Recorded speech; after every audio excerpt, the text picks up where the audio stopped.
Gas that shit in there. From the 757 to the 713, where you know we stay whipping through the streets. Some will call it swinging bang, some will call it slow ride. I just call it cruising to the beat. It's the Cruising Podcast. Cruising to the beat. Da, da, da, da, da, da, da. It's the Cruising Podcast. Cruising to the Da, da, da, da, da, da, da. Yo, welcome back to another edition of the Cruising Podcast. I'm your host, Andrew Cruz, and today is November 28th. I'm saying 28th. I know it just turned 12 o'clock. Don't give a damn. It's 28th. All right. It's still Thanksgiving. All right. For one more minute, it was Thanksgiving. And that's happy Thanksgiving to everybody listening. Hopefully you guys are having a beautiful day. I hope so. I really do. Or had a beautiful day with your family. Probably had a day off from your job. Hold on. Oh man. Whew. All right, my bad. Got a little tired. I'm sorry. Been running on E for all day today. Yeah. It's been it's been one of those tired as heck days. But that doesn't matter because we got the podcast today and we're talking about bleach. Woo! All right, but first, where you can find the Cruising Podcast is on Apple Podcasts, Spotify, Patreon, YouTube, and anywhere you can find podcast needs. That's where you can find the Cruising Podcast. Also, where you can find latest updates to the show is on Instagram at Cruising Podcast. Also on Twitter at Nicetown Finance. What is good in the neighborhood? My peoples, my homies, my peoples. Yeah. Okay, sorry. We're gonna continue on. So we're gonna talk about the original Bleach episode, Bleach series, episode number 7. Yes, I didn't do one last week, mostly because I didn't do 1,000 Years Blood War one last week, or 2 weeks ago. So there we go. So we're back on, hopefully a little bit back on schedule, just a little bit. I'm probably not going to explain these fully. I'm not going to go like scene by scene or anything like that, because I'm thinking about doing like, I don't know, man. I'm thinking about this. We might do like kind of like a rewatch type deal if I get enough people on Patreon. Just putting it out there. But I'm just, little bit things just floating in the air. Okay, and also we're gonna be talking about oh my gosh, we're gonna be talking about 1,000 Years Blood War, which is at episode. Holy Mother Goose! Sorry, I think it's episode. And this is why you should definitely I'm gonna let you guys know, you should definitely make sure that you have information before you do things. I'm sorry. Is this 7? No, that's not 7. Oh damn. Oh man, 9, right? 9. No, 9's tomorrow. Oh my gosh, I'm disliking myself right now. Yes, 9. Setting up a hiccup.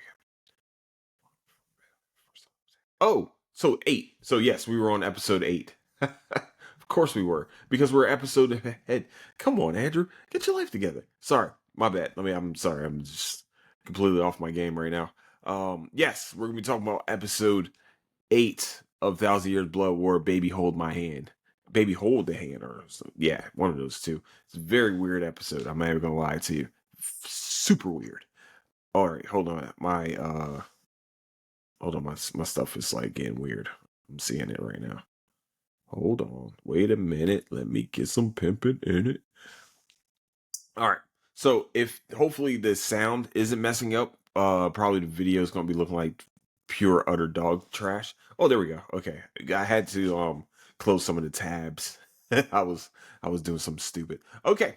But yeah, so we're going to be talking about those two episodes, episode 7 and also episode 8 of the 1,000 Year Blood War. But yeah, 1,000 Year Blood War. I'll make sure I'll have the actual title of the name on on this actual episode's title. So yeah, that's what we're going to do.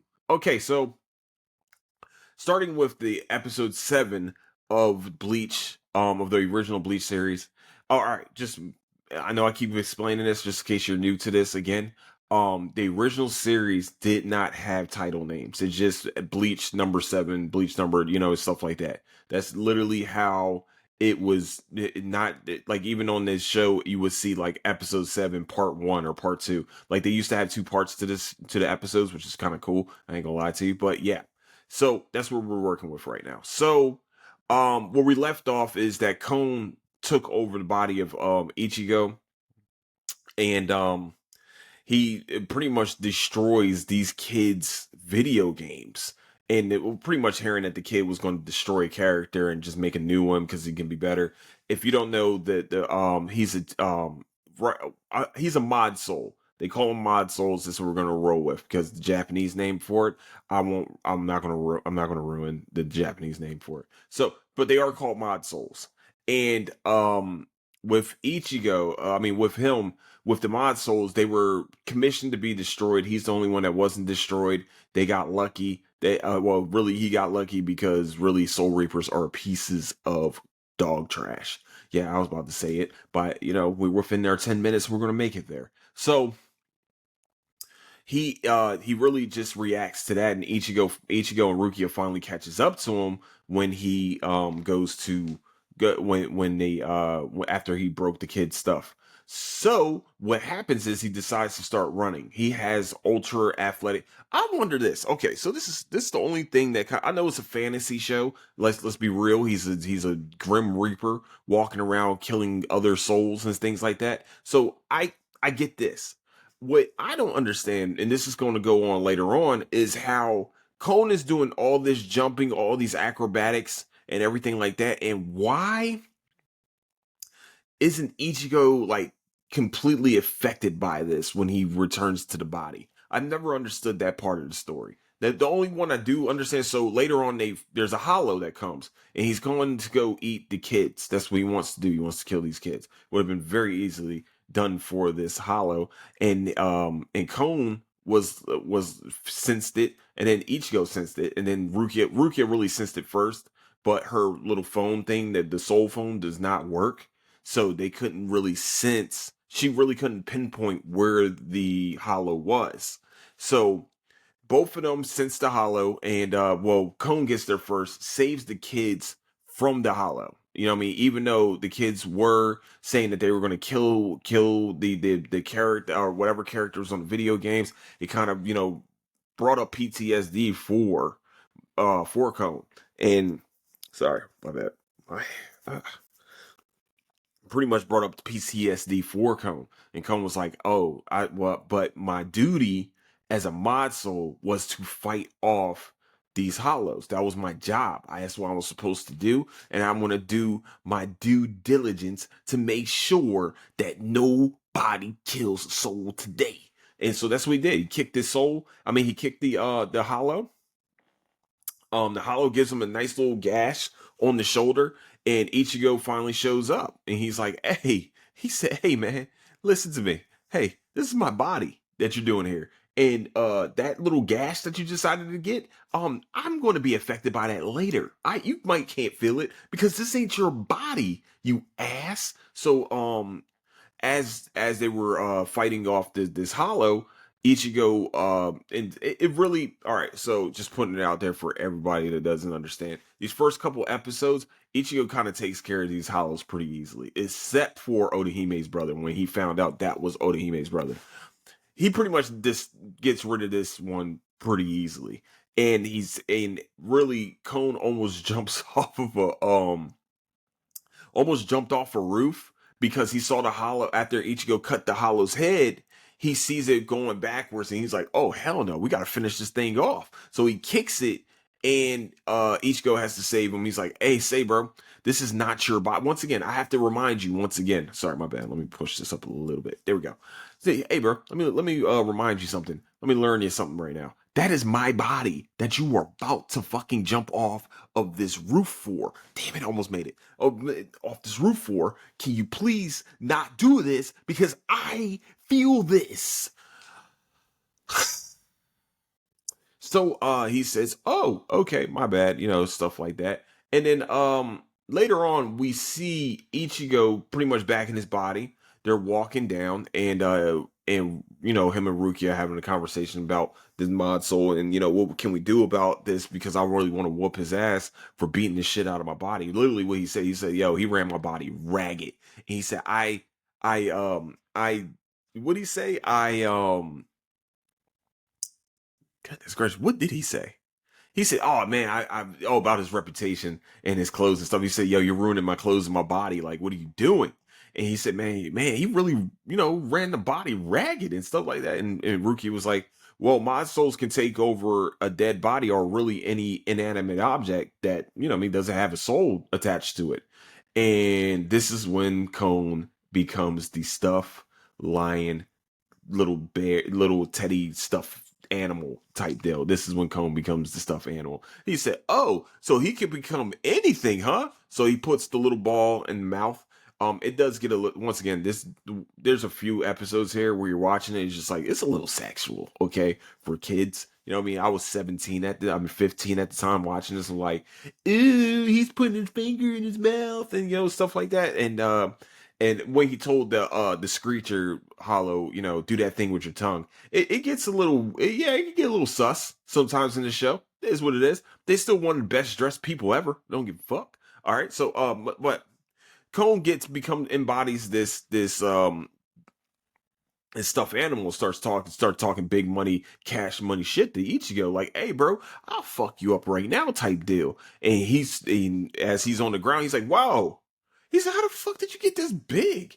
And he was like, "It don't matter. You know what? Fuck it. Don't matter. I still about to run this one with you."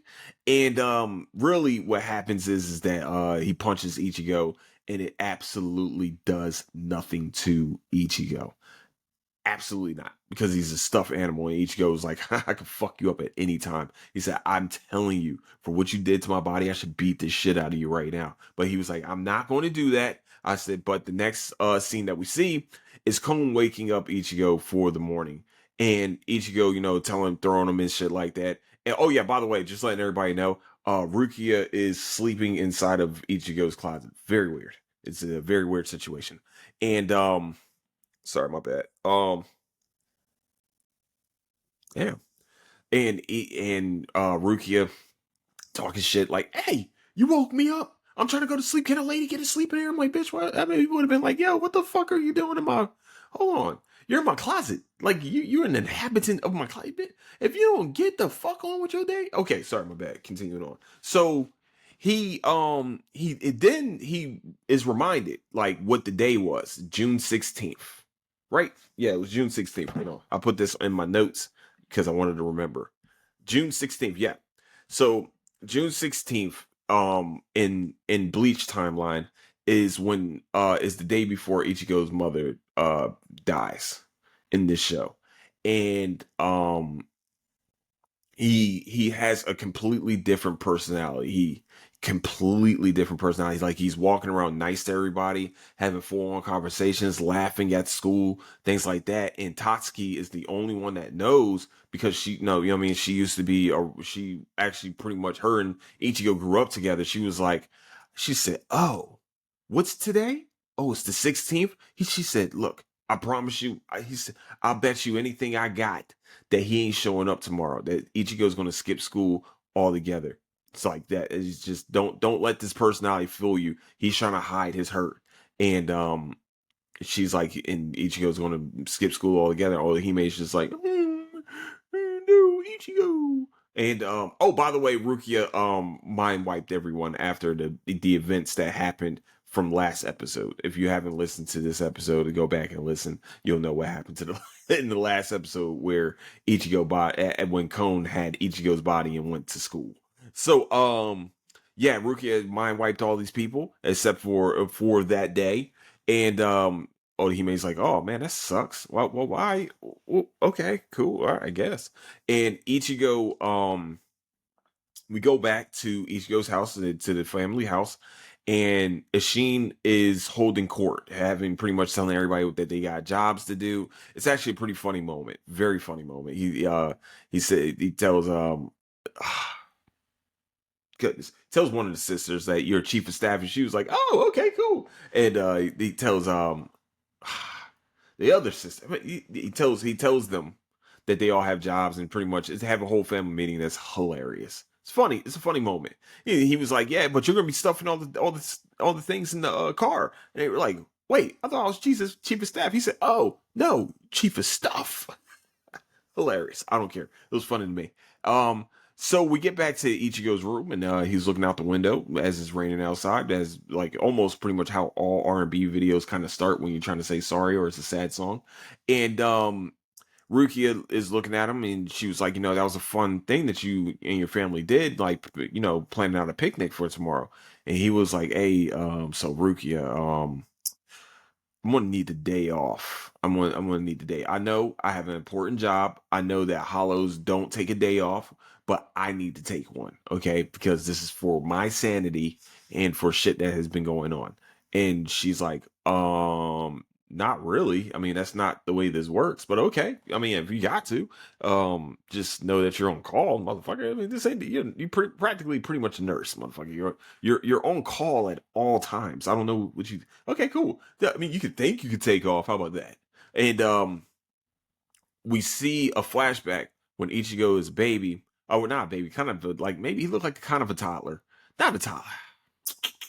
I would say maybe 5 or 6. And he sees a girl about to walk into the sea or walk into a body of water. And he's like, "Hey, mom, she's about to, oh no." And he goes and next thing you know, he tries to save the girl. Next thing you know, next thing we see is his mom pretty much cut up and dead on the side of this beach. And this Ichigo's having a bad dream about it, all the rest of that, and they start their pilgrimage that night to go to her shrine, to picnic at her shrine or what, and it's just like this whole episode is just a sad episode, man. It's just it it's a great episode. Why am I doing this? I have the notes right here. I just want to make sure I didn't miss anything. Oh, okay. So yes. So that's the end of the episode. Next episode, we get more of what actually happened to his mother. Actually, him seeing that little girl is very important that y'all remember this because it's going to come up later on. If you're watching the show with me, that'll be cool. But yeah, you're going to sit there and watch and be like, "Oh, that's what happened." And so right before the episode ends, we see a Soul Reaper watching the kids play this little board game and things like that. He's laughing, and then this little ninja looking Soul Reaper walks up and he looks at him and is like, "Fuck, man, damn, y'all about to have me do something, ain't you? Y'all about to have me do something? I gotta do something? Damn, fuck. All right, come on, what I gotta do? Who am I getting now? Who did something bad now?" And the dude was like, "Hey, we have a Soul Reaper that's been in the world of living for a little too long. A little too long. I felt like they think they live there now. Okay, we have a big problem with that. That's a big crime in the Seirei, aka the 13 Court Guard Squads, and we can't allow that to happen. So what I'm going to need you to do, okay? And what do you need me to do? I need you to go find Rukia Kuchiki and bring her ass here."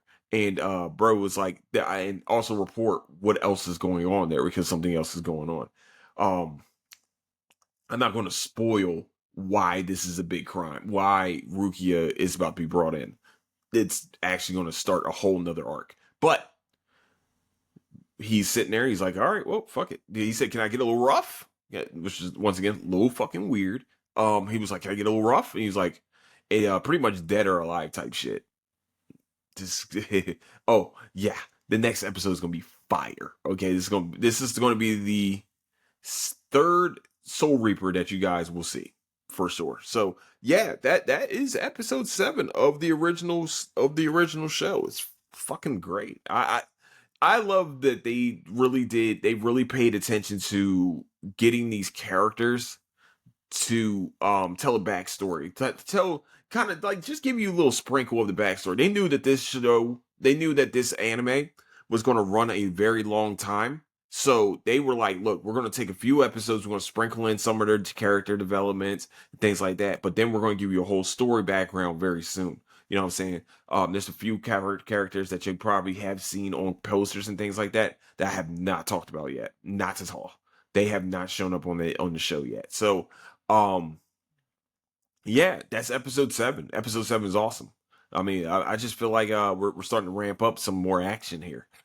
Okay, here we are. We're going to episode 8.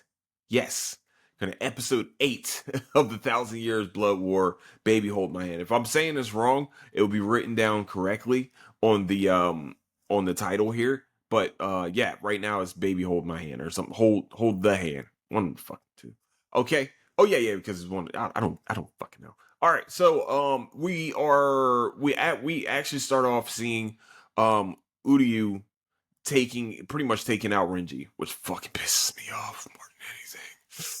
And then the sniper guy, the sniper Quincy, pretty much pulling up his gun as like Sun Shui's group is running away. So then we go back to we're going to goodness gracious. Now it switches. It like switches really quickly between these three, and it goes straight to Kurosuchi and Kenpachi running together. Their group advancing through through the palace, and they get stopped by that little Quincy, the little Quincy that broke Yoruichi's arm. That kind of like twist up Yoruichi's arm.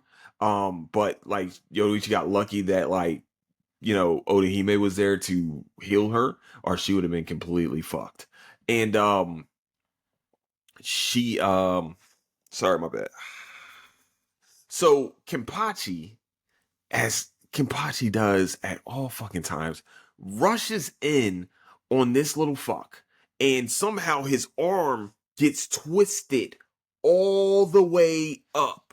And Kurosuchi's like, yo, you should probably not do that again. Like, yeah, I don't know what you think you're doing here, but I don't think that's a good idea. And he has to rip off his arm. The arm that's holding the Zanpakuto. He has to rip it off because it starts to twist all the way around until like he said, you're lucky that you ripped your arm off, because he's about to tear up your whole entire body.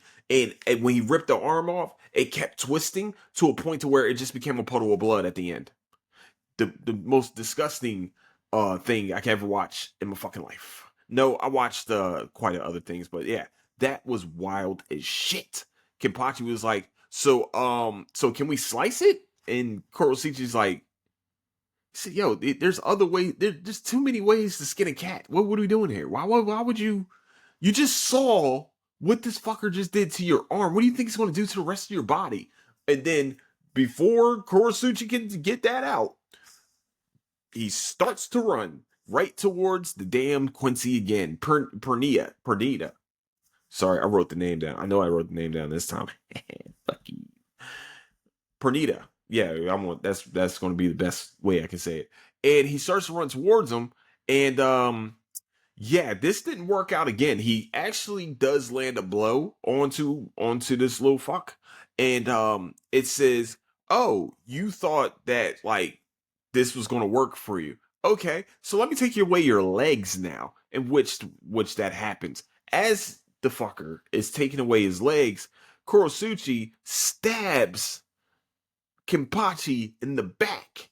Now, he stabbed him in the back to save his life, because he's been doing pretty much, Kurosuchi is doing calculations as the fight is going. This is why this fight is very interesting. And he's like, look, I guess my anesthesia worked. He said, I'm glad it worked, because you would not have any bodies right. Your body wouldn't be here anymore. And hopefully this heals up your limbs and everything like that. He's going to need Odahime very quickly. And he was like, yeah, he was like, shit. So I would need you to practically sit back and chill out. And the rest of the group is sitting here like, yo, so Kurosuchi just let him run in, and just get fucked up. He was like, and shit. Kurosuchi's lieutenant says, well, I didn't want him to get no, it wasn't her. One of them said, yeah, well, he didn't want him to get in the way anymore. Kurosuchi wanted this a one-on-one fight.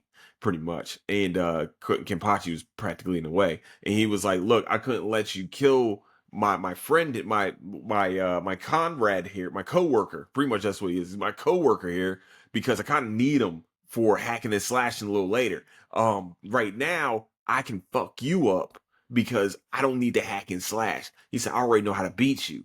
Pretty much, this whole episode was Korosuchi fucking with Pernita, and at this point, Pernita was like, "All right, fuck it, I'm just gonna go Ultra Instinct on your bitch ass," and became the left arm of the Soul King. And everybody looks at it and is like, "Damn, was the Soul King a giant?" And Korosuchi was like, "I never seen the Soul King here, in in the flesh. I definitely felt it's his spiritual pressure, and it's probably why the fucking arm is that big, because the spiritual pressure is that big."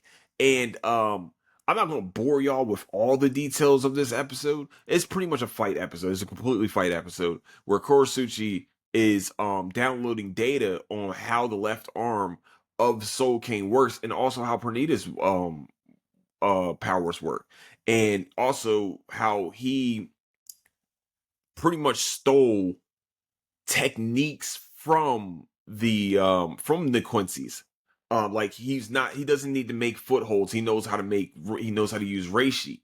And he's sitting here and he's just like, "Yeah, I want to fuck you up." He said, I'm gonna let you get yours. I'm gonna let you get a few." I don't even think the fucker landed a blow on Korosuchi. Like, he was just like, "All right, y'all good? All right." So he's he's just sitting here like, "Oh, so this is how your power works. So you go through the nervous system, like you take over people's nerves. This is how all Quincy's apparently work.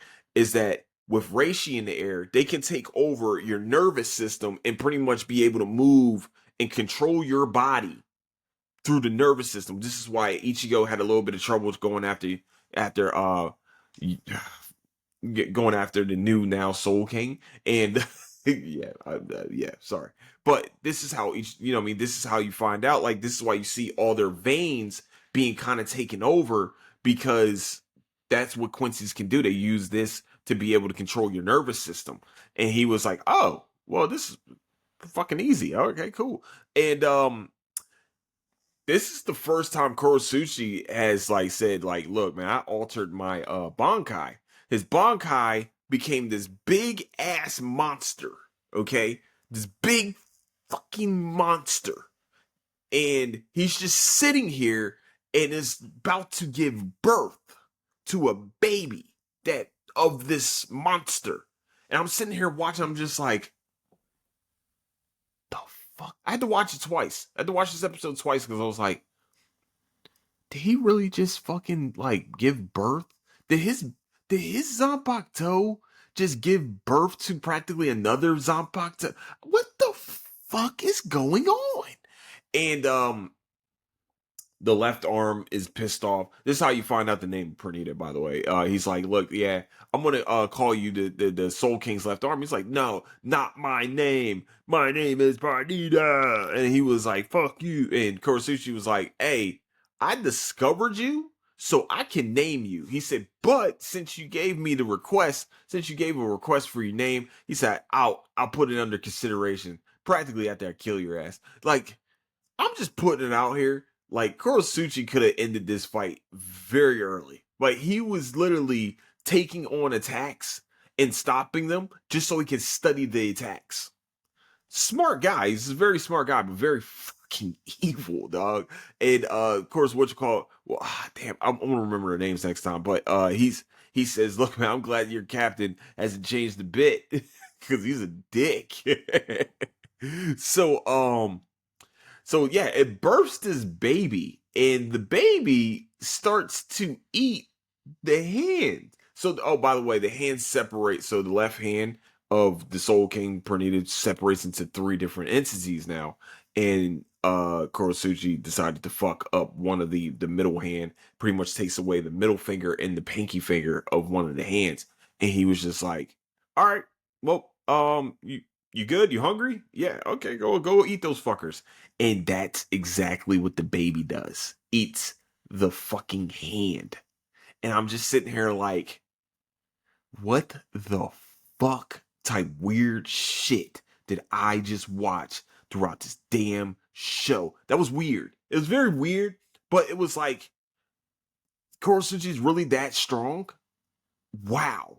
Oh, there's a big history between Kurosuchi and Uryu, by the way. But just in case they fight, because Uryu seems like he's on his revenge tour right now, and his revenge tour, okay, actually kind of makes sense because the first person that he fought was Ichigo, and he fought Ichigo. That's how we introduced Uryu, and then the next fight that we see him in, actual fight, is with Renji, and Renji folds his ass very easily. And then he fights Kurosuchi during the rescue arc. That's the first person he sees. And Kurosuchi tells him that he did experiments on his grandfather. So that was even more fucked up. Not even gonna lie to you. So that's why Kurosuchi, by the way, knows techniques of the Quincy's, because he did experiments himself, physical experiments, by the way. This is almost some Nazi scientist type shit. And I think I'm joking, but it kind of, but what's crazy, okay, then here we are. Here's what's other crazy part, is that most of the words that are used by the Quincy's are German. I don't know how that makes sense for you. Makes sense for me. And I'm like, dog, this motherfucker. And they ordered the extermination of all Quincy's. Shit. Putting shit together. History, baby. Yeah. So he was doing experiments, and this is why he knows some of the. This is why he mostly knows how Quincy's kind of work. We already knew as fans that Quincy's could really get powered up by Reishi. They know how to use Reishi, and that's pretty much how they make their bows and arrows. And yeah, so he pretty much easily is beat this motherfucker. Like it was too easy for him. Baby eats all of that, and we're just sitting here like, oh shit. Kenpachi is still paralyzed at this point with one fucking arm, and everybody has to go and try to save him and shit. Like it was a very interesting fight episode. Like, there wasn't enough beauty in it, but it was very it was intriguing because it was mostly dialogue. There wasn't a lot of action. It wasn't truly the biggest action-packed fights ever. It was mostly Kurosuchi talking shit and pretty much teaching the audience what Quincy's are, because we have a slight little bit of understanding of what Quincy's are, but he gives us a little bit more how their powers work really. And this is really what this episode was a teaching moment, with just extreme fucking violence. There is a little bit of a cutscene where Basby is talking to the two young ladies that are also Quincy's, that kind of are revolting against his majesty. And he's telling them like, man, we gotta kill Hirschweich and his majesty. And they were like, look, how about this? The two young ladies is like, look, we're gonna go kill his majesty. Like, I don't understand why these motherfuckers think that he can just kill this dude. Like, it's not gonna be easy. Like, the dude has the power of the Soul King and also his own fucking power. Don't understand why people think it's about to be an easy ass fight when all these Soul Reapers, including Squad Zero, couldn't even beat his fucking lieutenants. Fuck are we doing here? Continuing on. So he's Masby was like, look, all right, well, he said, who told y'all gonna kill him? He said, I'm about to kill them both. He said, I'm about to get rid of them both. What you mean? And y'all might just be in the way type shit. And they were like, well, this dude he's just gone. He doesn't know the fuck he's talking about. Seriously, I don't think anyone knows what the fuck they're talking about, thinking that they can just beat this dude who literally beat the captain of Squad fucking Zero, like with ease type shit. Like he literally told him, like, I'm giving you a chance to beat me, and you didn't do it, so I'm gonna just kill you now because this is gonna drag out for me, and I have no fucking time for it. So that was practically that is the episode of episode 8, man. I mean, it was a good fight. I ain't gonna lie, it was a good fight. It's just too easy. Like, we learned a lot, and it was just really easy for Kurosuchi. That's all I can really unpack right now. And everybody has a very big sense of self. like a really overly sense of self, and they need to like kind of be like, hey, this motherfucker is strong as a bitch. We probably shouldn't just go in haphazardly to go like think that this guy's just like with practically no plan, but just to try to kill this fuck, because you're not going to. Like, it's gonna be very difficult. So yeah, it's the episode for today, man. That was the two episodes, the two Bleach episodes I got to watch. Can't wait for Saturday because apparently Shunshui will be bringing out his motherfucking Bankai. Woo! Let's fucking go! Okay, so with that, where you can find the Cruising Podcast is on Apple Podcasts, Spotify, Patreon, YouTube, and anywhere you can find podcast needs. That's where you can find the Cruising Podcast. Also, where you can find latest updates to the show. It's on Instagram at Cruising Podcast. Also on Twitter at Nicetown Fighting. Oh shit! Nicetown Finest. Oh my god, that was. Don't podcast late at night.